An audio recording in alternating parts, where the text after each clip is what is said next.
Cooper Flagg, man. A disastrous trade that shook the NBA, the Dallas Mavericks looked into Cooper Flagg, an 18-year-old that many have called the next generational prospect.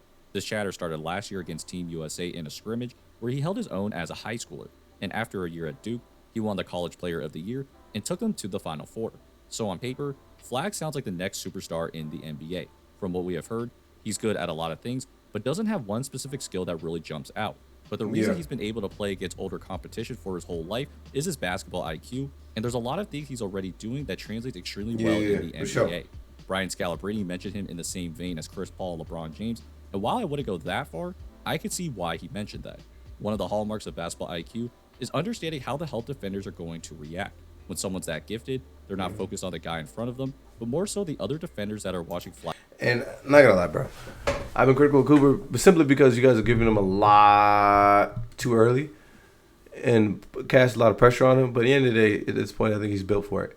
The kid does obviously study the game and work on his game. We see how he entered the Duke season and how he finished it.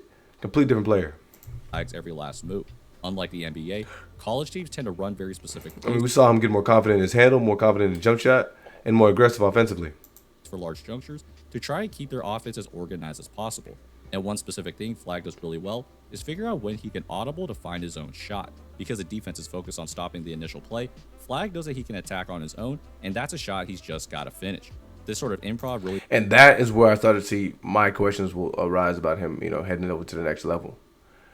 Obviously, the kid is talented individually, but now when you have these mishaps offensively, in the NBA, these guys are more athletic. The defenses react a little bit quicker. And you have less time on the shot clock. How quality are the shots going to be that he gets able to get offensively one-on-one? Because he has some struggles finishing one-on-one. He gets defenders off balance. On He's this young. one, there seems to be an off-ball screen, so the center is glued to that action. With his back turned, Flagg audibles by driving left, and as the center starts coming, he throws a hesitation and then drives the baseline, which nullifies that double. And that's one thing about him that I mentioned earlier on in the season. He does a lot of driving to try and raise up right here in that paint under the block, which is a tough shot for anybody, especially if you're talking about defenses being draped all over you. That ball rotates all That's the way a good kick, around though. for a wide open shot. Knepple. He understands when the times drives up. Oh, yeah, On this absolutely. one, he tells Knipple to set the screen to create the switch, and it looks like he's going to run another screen, but that's just to hold his defender up, and with the other defender having to respect Knupple's shooting. I do respect that he's a mismatch, man. He's a legitimate 6'9" that can take guys off the dribble, and he did start to work on his back-to-basket game, the mid-post game as well, in the middle of the Duke season. That's now a wide open lane. This attention to detail applies especially as a passer, looking to his teammate here to hold this defender so that he hesitates on the closeout to the corner. Because he cares about the details, he figures out how to make life easier for his teammates. Nice. On this pick and roll, Flagg throws the pass a bit high, and he can't finish. And this is why I really do think there's some high upside, because the kid, like I said, the way he plays, he's able to fit himself into any offense. I don't think he should have a problem averaging 10 points a game next year, even though he'll probably be one of the focal points of the offense. The kid is smart. He knows how to play basketball. Even if you watch a lot of these clips, yes, he probably got a little more confident with it because Duke allowed him a little more freedom offensively. The dude doesn't have to dribble the air out of the ball in order to score. He's able to attack and be pretty effective and efficient with his movements and takes. Now, if we rewind back, this defender is in the passing lane, so he can't really throw it directly. Knowing that then, a few minutes later, the center slips the screen, but Flagg throws a fake pass up top, and then a fake bounce pass which moves the defenders, and that creates a much better passing lane for his teammate to get fouled. Because of his basketball intellect, Flagg is one of the most unselfish players I've seen on the college level. He's a willing passer, so the offense continues to flow, and his teammates have opportunities to make plays. Just like Halliburton, I imagine that a lot of people watching Flagg will get frustrated by his lack of shot volume at times. Right. Because he's always trying to make the right play. This one in particular blew my mind. As his teammates get doubled, that ball's kicked out, and a lot of guys would take this shot, especially with the shot clock running down. But Flagg then drives, and as he spins, he has an easy pass to the corner, but goes to a shot, except that's actually a lob pass for the center, and he just blows that one. This looks eerily similar to what Jokic does from time to time, using the hook shot to disguise an alley-oop pass to Aaron Gordon. Or what about this one where he turns down another open shot, just a drive to the hoop, and spins right into a double team, but that's because he knew his teammate was in the middle of the paint. This awareness at this age for someone this hype is really unprecedented. Instead of making the obvious pass, he's able to map where everyone may be so that defenders don't know who he's throwing it to. Especially in college where the courts are smaller and the spacing is a lot worse, Flagg is still able to find these small creases to put pressure on the defense. That's why even though he's the youngest guy on the team, he's the one that's telling everyone else what to do.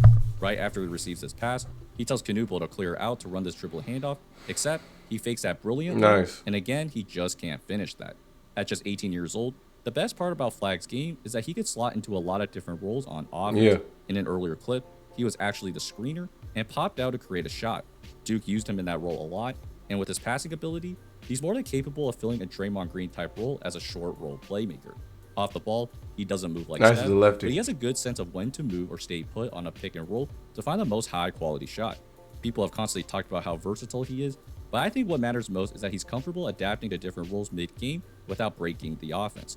We just watched the Pacers make the finals because their whole team's offense revolved around making quick reads at all times. And that's where I really see Not a bad pass. NBA, you got to shoot that shot. Flagg shining. That's why his stats weren't that gaudy, because he just focused on making the offense more efficient for everyone around him. Obviously, Flagg still has ways to improve, and I believe what will really make him that generational prospect is better shot creation. Even though he has a great physical build, he's not the fastest, and his ball handling in particular isn't strong either. The crossover isn't that crisp, so defenders can stay in front of him, and because he's not great at creating individual separation, sometimes you'll see him try finishing at really tough angles. This is especially apparent when he's going off one foot. Yes, it helps you be more fluid, but he hasn't really created enough separation to have his body be moving forcefully towards the rim. Instead, he's taking a hit and going backwards, which makes these shots a lot harder. Where I think he finds a little more success is when he uses his body to create that separation. He's already 205, which isn't bad, and I see him continue to build strength to absorb the hits that he's gonna take. This should allow him to play off 2 feet more often, where he can be much more under control and then adjust his shot angle as needed. Because he's not that fast, his strength and ability to get his defenders off timing is what's really going to help him succeed. Just like Luka, who's not quick at all, he uses numerous moves, most notably the slow step, so defenders are jumping when he's still on the ground. And Luka's so good, man. his off the dribble shooting is also going to need a lot of work. Yeah. Flagg to shoot the 3 at 38% in his freshman season. That was on only 3.5 attempts a game and mostly catch and shoot shots. He's a lot more inconsistent on his pull-up shooting, which is a huge staple for a lot of the stars that we see today. And realistically speaking, if he can't shoot off the dribble shots, it's hard to really evolve into a superstar today. In the grand scheme of things, Flagg is the #1 prospect today, not just because of the size and physical traits, but the intangibles in his game are much ahead of a lot of rookie prospects. And I think that will fit really well with the Mavs on day 1. Yes, he'll have to handle the ball a little bit more with Kyrie Irving gone for the first few months, but being able to play different roles in that first season is something he's already proven that he can do. I imagine that he'll be a supercharged role player to start, and then transition to one of the primary options on that Dallas team. Again, the skills are not quite there. How? They have Kyrie Irving, Anthony Davis, and now they picked up D'Lo. To be a so-called generational prospect, but I think his feel for the game Yeah. and versatility makes him. I think generational is like it's just it gets thrown around too easily, too frequently. It's tough for somebody to be a generational prospect when he's not doing anything that we haven't seen before. But he has a unique blend of abilities, and the dude is willing to compete on both sides of the ball and pass the ball. That I think really can separate him. I do think he's the best prospect in this year's draft class. The only other guy I could probably put him in the same category was Dylan Harper. I don't know why the Spurs picked him, but we'll see how that goes. One of the safest draft picks ever, and I'm excited to see how he really grows. And if that IQ continues to translate in the league, I'm confident he'll continue to improve, which is why his potential is through the roof. So, what we thinking in chat? Mavs got Kyrie, AD, Flagg. He can learn all the skills from his high-level mentors. Only a matter of time. Think the Mavericks perfect team for him. Kyrie can further enhance the dribbling and finishing. Y'all say this is like Avatar or something like that. Like he's just gonna be able to like take his hair and connect to these guys, and then he'll be able to make it happen. At the end of the day, it's all about how hard the kid wants to work. But I mean, it's evident the kid doesn't want to work. Like I said, he was able to improve a lot throughout the season, and some of the decisions that he was able to make or miss in the early part of the season, he did not make the same mistakes later part of the season. This kid's going to be something else. Has a polished game, plays for the team rather than himself. No facts. And that's tough to see, especially somebody who's ranked as highly as he was. I mean, dude, coming out of Montverde with a team full of talented guys, he could have been easily the guy that takes all the shots. But he was willing to fit into a role and do what he needed to do whenever he needed to do it.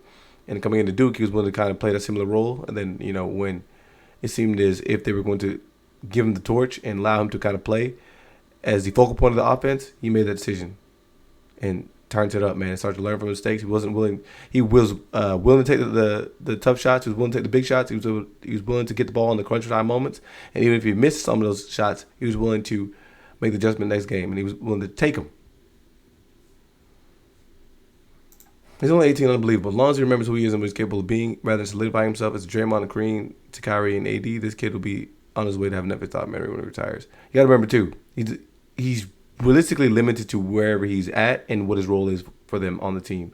Obviously, he can, like, there's plenty of guys in the NBA who are super good individually, but they have to do what they can do in order to make the team successful. That just is what it is. Like, we saw how good Luka was when there was no other guards in the backcourt that were, primary ball handlers. I think Flagg will be a world-class second option guy. If he's able to embrace not being the guy, I think that he can be incredible at being the secondary man. 25-5 guy for his entire career while having explosive scoring nights when the team needs him to. Let me know what y'all think.